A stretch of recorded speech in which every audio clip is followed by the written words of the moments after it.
ಯಾವುದೇ ಒಂದು ಸಂಘಟನೆ ಸರ್ಕಾರಿ ಆವರಣಗಳಲ್ಲಿ ಅದರಲ್ಲೂ ಕೂಡ ರಾಜಕೀಯದ ಚಟುವಟಿಕೆಗಳಲ್ಲಿ ಹೆಚ್ಚಾಗಿ ಪಾಲ್ಗೊಳ್ಳುವಂತಹ ಸಂಘಟನೆಗಳಿಗಂತೂ ಅವಕಾಶನೇ ಕೊಡಬಾರ್ದು. ಅದಕ್ಕೋಸ್ಕರ RSS ಅದು ರಾಜಕೀಯದಲ್ಲಿ ಬಹಳಷ್ಟು ಅದು ದೂರ ಏನಿಲ್ಲ ಸಂಘಟನೆ ಅಲ್ವಾ. ಅದಕ್ಕೋಸ್ಕರ ಸರ್ಕಾರಿ ಆವರಣದಲ್ಲಿ ಹೇಗೆ ಕೊಡೋದು ಸಾಧ್ಯ? ಹಿಂದೆನೇ BJP ಸರ್ಕಾರ ಇದ್ದಾಗಲೇ ಯಾವುದೇ ಕಾರಣಕ್ಕೂ ಕೂಡ ಸರ್ಕಾರಿ ಕಚೇರಿಗಳಲ್ಲಿ, ಶಾಲೆಗಳಲ್ಲಿ, ಕಾಲೇಜುಗಳಲ್ಲಿ ಕೊಡಬಾರ್ದು ಅಂತಲೇ ಅವರೇ ಆದೇಶ ಮಾಡಿದರು. ಅದನ್ನು ನಾವು ಅದನ್ನು ಉಲ್ಲಂಘನೆ ಆಗಬಾರ್ದು. ಕೆಲವು ಕಡೆ ಏನು ಮಾಡ್ತಾ ಇದ್ದಾರೆ ಇವರು, ಬೇರೆ ರೀತಿಯಾಗಿ ಉಲ್ಲಂಘನೆ ಆಗ್ತಾರೆ, ಅದು ಆಗಬಾರ್ದು ಅಂತಲೇ ಹೇಳುವಂಥದ್ದು. ಅದರಿಂದ ಇದು ದೊಡ್ಡ ವಿಷಯ ಏನಲ್ಲ. RSS ಅವರು ರಾಜಕೀಯದಲ್ಲಿಲ್ವಾ? ಇದ್ದಾರೆ ತಾನೆ. ಎಲ್ಲ ರಾಜಕೀಯ ಚಟುವಟಿಕೆಗಳು RSS ಅವರು ಭಾಗಿಯಾಗ್ತಾರೆ. ಭಾರತೀಯ ಜನತಾ ಪಾರ್ಟಿ RSS ಎಲ್ಲ ಸಂಬಂಧಗಳು ಇಡೀ ದೇಶಕ್ಕೆ ಗೊತ್ತಿರುವಂಥದ್ದು. ಮತ್ತು ಅದಕ್ಕೋಸ್ಕರ ಸರ್ಕಾರಿ ಆವರಣಗಳು ಆಗಬಾರ್ದು ಅಷ್ಟೇ. ಬೇರೆ ಸಂಘಟನೆಗಳಿಗೂ ಇದು ಅನ್ವಯ ಆಗುತ್ತೆ. ಎಲ್ಲ ಸಂಘಟನೆಗಳು ಅನ್ವಯ ಆಗ್ತದೆ. ನಾಳೆ ಕಾಂಗ್ರೆಸ್ ಪಕ್ಷ ಹೋಗ್ಬಿಟ್ಟು ಒಂದು ಕಾಲೇಜಲ್ಲಿ ನಾವು ನಮ್ಮ ಕಾರ್ಯಕ್ರಮ ಮಾಡೋಕ್ಕಾಗ್ತದ? ಆಗಲ್ಲ ತಾನೆ. ಅದೇ ಥರ ಬೇರೆ ಸಂಘಟನೆಗಳಿಗೂ ಕೂಡ ಅನ್ವಯಿಸ್ತದೆ. ಕನ್ನಡ ಪರ ಸಂಘಟನೆಗಳು ಇದ್ರ ಬಗ್ಗೆ ವಿರೋಧ ವ್ಯಕ್ತಪಡಿಸ್ತವೆ ಅನ್ನೋದು ಒಂದು ಇದು ಮಾತಿದೆ ಸರ್.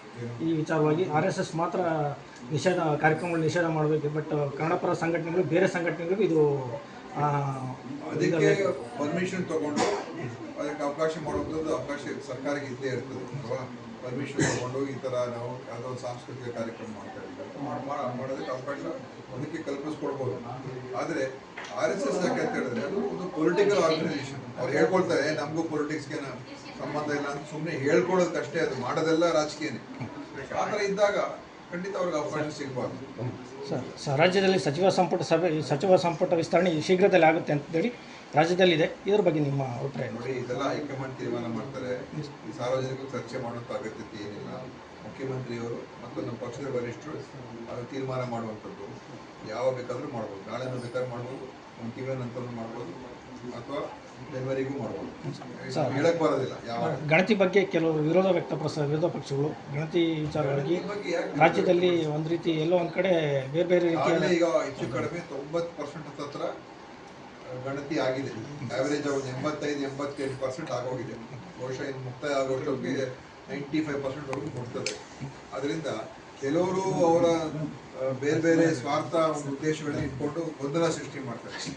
ಆದರೆ ಇದು ಸಾಮಾಜಿಕ, ಆರ್ಥಿಕ, ಶೈಕ್ಷಣಿಕ ಒಂದು ವರದಿನ ತಗೊಳ್ತಕ್ಕಂಥದ್ದು. ಇದರಿಂದ ಮುಂದೆ ನೋಡಿ, ಎಲ್ಲ ಸಮಾಜದಲ್ಲೂ ಕೂಡ ಅದರ ಸ್ಥಿತಿಗತಿಯನ್ನು ತಿಳ್ಕೊಳ್ಬೇಕು ನಾವು. ಅದು ದೊಡ್ಡ ಸಮಾಜನೇ ಇರ್ಬೋದು, ಅಥವಾ ಮುಂದುವರಿದ ಸಮಾಜನೇ ಇರ್ಬೋದು, ಹಿಂದುಳಿದ ಸಮಾಜನೇ ಇರ್ಬೋದು. ಏನು ಅವ್ರ ಸ್ಥಿತಿಗತಿ? ಈಗ ಬ್ರಾಹ್ಮಣರಲ್ಲಿ ಬಡವರು ಇರ್ತಾರೆ, ಗೊತ್ತಾಗಬೇಕಲ್ಲ ಎಷ್ಟು ಜನ ಇದ್ದಾರೆ ಅಂತ, ಏನು ಪರಿಸ್ಥಿತಿ.